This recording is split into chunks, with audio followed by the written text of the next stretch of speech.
this is our 1983 Airstream 280 motorhome. What's left of it. As you can see, we got some nice stuff in it. Some very expensive Optimas that hopefully will never die. And the entire dash is going to have race car stuff in it. You can see the billet louvers that we're going to put in for the air conditioning, because we're bougie like that. And we also have, under the hood, Performer RPM intake manifold. Engine has been gone through at some point. I'm not sure I trust it, but at some point. And then, of course, the glorious Holley EFI on a motorhome, because race car, because race house. That's what we're gonna call this thing, the race house. Beautiful. Look at that. With cruise control and the throttle linkage set up. We're efficient here. Sounds good, runs good. Now, let's talk about the electrical system, ignoring that mess of wires there. So, the 12-volt system all comes powered from back here. There's a transformer back here that, or I guess not transformer, it's an inverter. But we have 4 hot colors, or 5 hot colors. These are wired to these 20 amp fuses: purple, yellow, pink, brown, blue, and orange. Okay, that's 6, but yes.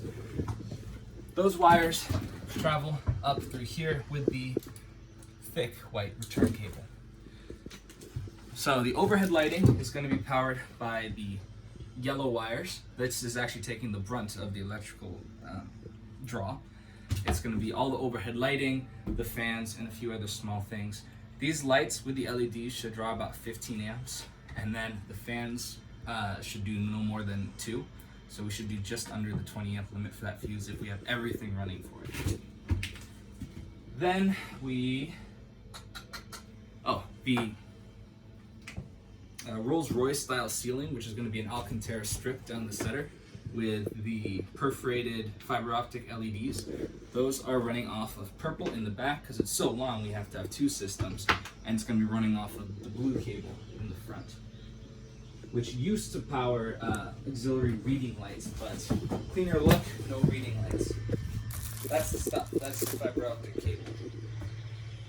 Then, need to move this. This is going to be the bathroom light. Shower is going to be right here. I'm going to have to cut into the generator housing and into the wheel well over here. Oh yeah, those are the nice buster and punch stuff, because we spent way too much money on them. Where this inverter is right now, we're going to move that out of the way. Toilet's going to go right there. It's going to come up. It'll be great. Oh, yes, the beautiful range. This is a gas range. It's an Italian-made range. Took a while to get. This is actually not going to go here. It's going to go right under this window here. Actually, what we have to do, now that I think about it, is Mom wants me to bust out this window and make it take up all the paneling between these ribs, so that you can look out the window while working on while cooking.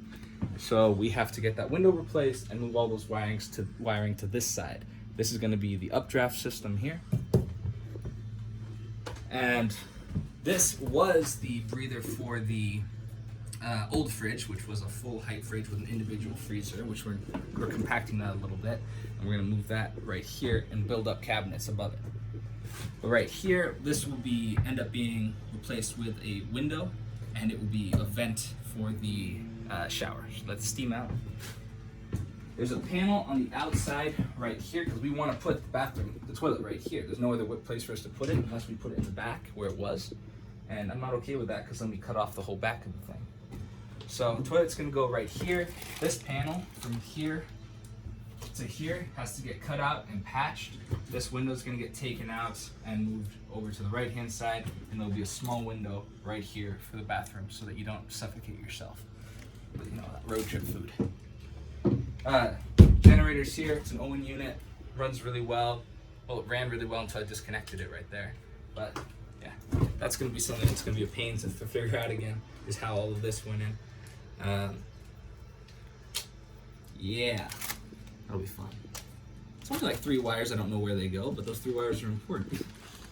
Then there's the 120 volt system which had the breaker box back in this corner. Everything reached to it nice. It was great. We decided to move it because we are dumb. So here it is. There's going to be to the side of the refrigerator. Here's going to be your cabinetry, and not cabinetry. This is going to be your standing closet. Thank you. So this is going to be in the back of the closet right here. So I need to extend this. This should have a 30 amp draw, so that means that we need 10 gauge wire. Extend it through here, come up, connect to here. This wire is for the air conditioning. This wire goes to some more outlets. And then I have to extend this wire, which originally was the wire that went into the breaker box from over there and runs to some of these other outlets. And I could just splice it in there, but I'd rather just add a little bit extra wire and keep it all the same way it was. Then we're gonna take a few things out, like Airstream from the factory did stuff like this in their wiring, which I do not particularly trust. And I don't know why it just has a random switch. It just cuts off bathroom outlets through the switch. And we're gonna get rid of that, and all the outlets are gonna work whenever this thing is plugged into a power source or when the generator is on. This has only a single air conditioning unit, which I think is fine because it's not the biggest motorhome in the world. Then in the back here, all of the 120 volt outlets are going to get moved, and they're going to be put on the bottoms of the sofas. So this area are going to have 2 fold down sofas that touch in the middle to make a king. But what makes it better is this was the bathroom. It's going to be gone. That tank's going to be dropped out of it. It will be plywooded over. And this will be a full U-shaped couch that then touches down and becomes, you know, king size bed that's just going to be awesome. Little projector right here, screen will pull across. You'll have your great little love nest area in the back. It'll be perfect. I just kicked over and kicked out all of my heat shrink. I hate that so much. And that's, for the most part, that's the wiring. We have to move a few more things on the 12 volt system because we redid the design for how this thing's laid out. And then we also have to move around the 120 volt that's left, and then plumbing. So the plumbing, I don't want it to go over and through all this because if we have a leak, you're gonna ruin all the insulation, maybe short out some wires and die. So here's the new heater. Carlo, it's a tankless heater, so we should have instant hot water any place we want. I have a new pump, which is 5.5 gallons per hour, or gallons per minute. And the original one was 3. I actually think this will probably be this will be significantly more than we need. I think 3 would have been fine, especially since we only have 1 sink in this design, and that's just going to be the kitchen sink. But we do have a pretty high pressure shower because I like comfort and heat. So that's going to have to go there. Hot water, come through here, go through this, pump into the water inlet, come out the water outlet, where it's going to run to the shower. And we're gonna go straight from the cold after this, put a T in, and that's gonna go to the toilet back there. Right here where we used to have the HVAC system, it was just a heater, but yeah, we're gonna put some hydraulic couplings so that from the outside you can just plug it in, and I think I'll mount individual temperature control unit back here on the outside so that you can just plug in one thing and have a hose that is any temperature you want that just goes outside. We have to inset all of the tubing, which is PEX tubing, down into the ground, probably with a router, and keep it all nice and neat so that when we put the laminate flooring in, or vinyl flooring, whatever we end up actually using, will be probably a nice shiny cognac color, then cognac wood color, and then we'll be able to cover it pretty seamlessly. It'll run up to another temperature control unit, to the shower head up there. We'll have a window right above it so you get a little natural light in the shower, and then we'll also have a big brass sort of marine style light in there and in the bathroom. Is that it? That's all you're doing? Then we have to do the insulation. Then we have to pop rivet all the panels back on. Then we Sound have to make enemy. sure everything works. Then we have to do the dash, which I'm actually looking forward to less than the rest of this. You're making a custom dash, right? Yeah, the fiberglass mold for the dash is out over there. I think I need to make another one because I don't like it very much. But it'll go in, and then I have to figure out the AC system because the original controls got thrown out, so I don't know what wires go where. So I'm gonna have to test everything individually and see this one does the motor, this one makes the AC compressor click on, this one does this one does this one's fan speed. And this has two separate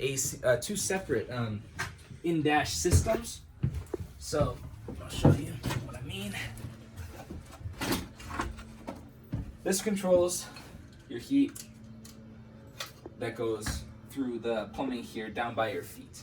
Then this is a completely separate system which went off a couple knobs that connected to these wires, which I have to test each one, see what it does. So I'm gonna have to get a custom bezel cut where I can inset something like this behind it and then do 2 additional switches that connect to this system. So that, I actually kind of like that because when you're driving in the morning and it's cold and you turn the heat on really high, I very often feel like I need cold air blowing in my face because the heat feels great in your feet, but I don't like it on my face. So that means I can blow ice cold air with the air conditioning on my face while having the heat blasting on my feet. It's like this car is gonna be this is gonna be a monument to your OCD. I have none. What are you talking about? I definitely need to put a bunch more dynamite in here because I hate rattles. I hate rattling cars. Yeah, that's your job. I'm doing the wiring, you're doing the dynamite. So how long is this gonna take you?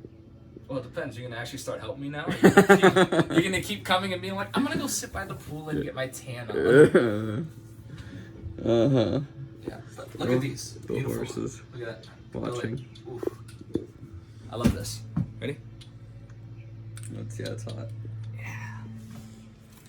Got all this. It's got $1,000 of bus trim stuff. I mean, it does feel nice though. It does. And the brass is going to go really nice because it's going to be polished aluminum on the inside. This will be Alcantara covered. There'll be a strip all the way down the back. It'll kind of look like Aang's arrow in Avatar: The Last Airbender. This will be Appa from the inside. And I hate these windows. I have to replace all the seals on them because they're all pretty shot. And I don't want to do that because there's some special runners and stuff. But I saw somebody who took these windows out and replaced them with a trailer style windows where the whole thing just opens out, which I like more than these sliding windows. And they look cleaner too. They don't have the line in the center, it's one piece of glass. So if I can figure out where they bought those, I will buy full replacements for this and drill out all the rivets and replace them. And these are single pane too. Yeah. So you could get some insulated stuff. Yeah. I already replaced all the seals on the front window, so those are all nice. Yeah, you don't need to replace those because those are good for actually sliding. Yeah. And I've got new mirrors that need new power mirrors with heaters so they don't fog up when it's cold out. I've got all this stuff that needs to be put on. You should be able to handle that. Those are just mirrors. Thanks. Probably not. Know anything about wires. These wires are all set on a heavy duty dimmer. You can't buy a dimmer that has enough juice to actually work with these very easily. I had to buy this one. And you can look at the lights and you'll see they all work well. Those need to be replaced with the LEDs like the rest of these have, because those, you can hear they hum when it's on a partial dim. Don't know if you can hear it, but it was pretty loud before and I replaced about half of them. So let's turn that off so we don't drain my nice deep cycle battery here. And you want me to start it up so you can hear it? Sure. I wanted a race car when I built this. What'd you step on? A funnel. Oh, you're fine. But Marco, your red battery's not on. Or your red light's not on. It doesn't have to be. Oh, Those really? are for the That's trailer just batteries. that's just interior. Yeah. So, full Dude. race car, like my dad's old Jaguar. Turn the switch, turns ignition, fuel pump, all that stuff on. Starter button. Alright, I'm gonna go outside. Give it a rev.